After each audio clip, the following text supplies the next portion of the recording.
جی 8 تراوی ہے. کہاں ہے 8 تراوی؟ 8 کے ساتھ تراوی کا لفظ دکھاؤ تب مانیں گے. لاؤ. جو حدیث پیش کرتے ہو اس میں تو یہ ہے کہ نبی پاک رمضان اور رمضان کے علاوہ بھی روزانہ 11 رکعتیں پڑھتے تھے, اور یہ کہتے ہیں اس میں 8 تراوی کی تھی اور باقی 3 وتر تھے. تو اگر اور صرف تراوی تھی وہ تو پھر رمضان کے علاوہ بھی پڑھتے تھے. تم صرف رمضان میں کیوں پڑھتے ہو؟ سارا سال پڑھا کرو نا. اپنی طرف سے مسئلے نکالے ہوئے ہیں تم نے.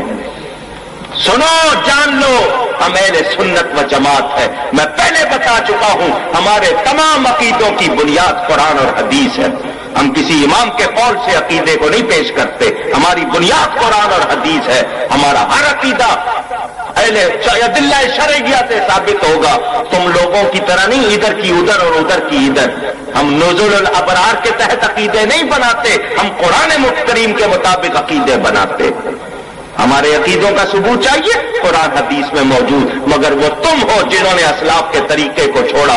صحابہ کے خلاف گالیاں تمہاری کتابوں میں ہیں, نبی کے خلاف برائیاں تمہاری کتابوں میں ہیں, اللہ کی برائیاں تمہاری کتابوں میں ہیں. یہ ہمارے پاس نہیں ہے. ہم اللہ تعالیٰ کو وحدہ لا شریک مانتے ہیں, اس کے سوا کوئی عبادت کے لائق نہیں. تمام نبیوں کی نبوت کو مانتے ہیں جو اللہ کے نبی ہیں, اور سنو ان میں سب سے افضل اپنے نبی کو مانتے ہیں. ان کو بے مثل بے مثال. ہم صحابہ کو مانتے ہیں, اہل بیت کو مانتے ہیں, تابعین تبع تابعین, اولیاء صلحاء ائمہ سب کو مانتے ہیں.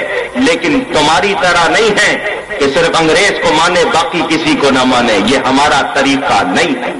تم ایجنٹ ہو دشمنوں کے, مسلمانوں میں انتشار اور افتراق پھیلانا چاہتے ہو. تم یا رسول اللہ مدد کے منکر, بتاؤ عرب کی جنگ ہوئی تھی, تم نے امریکہ سے مدد کیوں مانگی تھی؟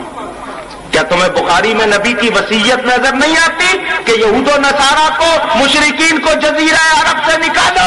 کون لے کے آیا ہے؟ تم لے کر آئے ہو.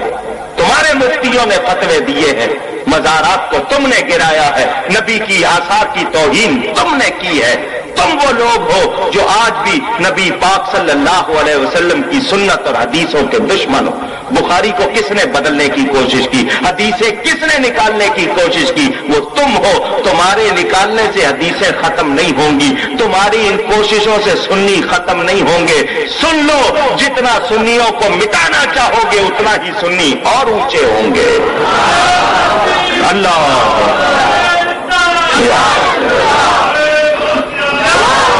میں نے بخاری کی چند حدیثیں سنا کر عقائد سنائے ہیں.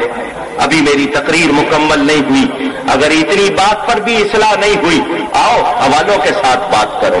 نہیں, حوالوں کو رکھو ایک طرف, یہاں 2 کڑھائیاں لا کے رکھو, آگ جلاؤ, ان میں تیل ڈالو. جب تیل کھول جائے, ایک میں کودتا ہوں, سچے ہو تو آؤ کودو دوسری میں.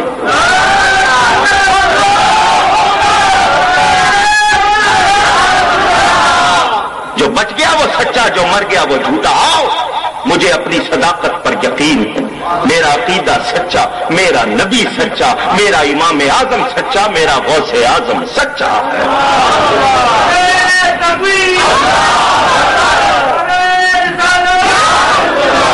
مجھے بتاؤ, تمہارے نواب صدیق حسن خان بھوپالی, جن کو تم اپنا پتہ نہیں شیخ الکل کہتے ہو, اس نے قاضی شوقاں مدد ابن قیم مدد کے شعر پڑھے یا نہیں پڑھے؟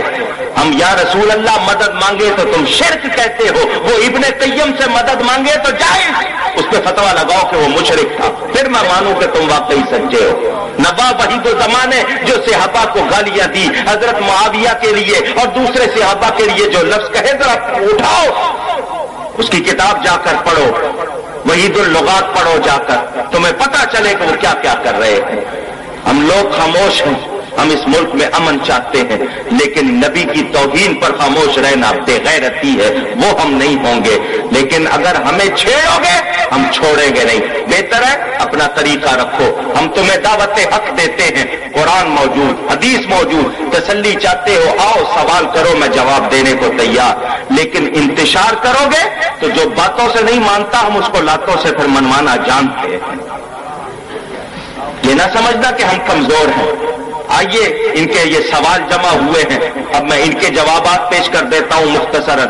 حالانکہ اصول تو یہ ہے کہ جس کو جواب چاہیے ہو وہ خود جلسہ کروائے, وہ تقریر کروائے, پورا جلسے کا اہتمام کرے، تاہم یہ جمع ہوئے ہیں، میں مختصراً ان کے جواب پیش کرتا ہوں۔ سوال یہ ہے کہ حج کے لیے جب ہم حج کرنے جاتے ہیں تو وہاں پر امام اہل حدیث ہوتے ہیں، تو ہم اپنی نماز کیسے ادا کریں؟ میری کتاب مسئلہ امامت پڑھ لیں۔ حج کے ارکان میں یہ شامل نہیں ہے کہ وہاں کے امام کے پیچھے نماز پڑھنی ہے آپ نے۔ اگر وہاں کا امام بدعقیدہ ہے اس کے پیچھے نماز ہو سکتی نہیں، ٹھیک ہے نا؟ اور حج کے ارکان میں یہ شامل نہیں، حج ہوتا ہے مینا، مزدلفہ، عرفات میں۔ کعبے کا طواف کرنا شامل ہے، کعبے کے امام کے پیچھے نماز پڑھنا اس میں شامل نہیں۔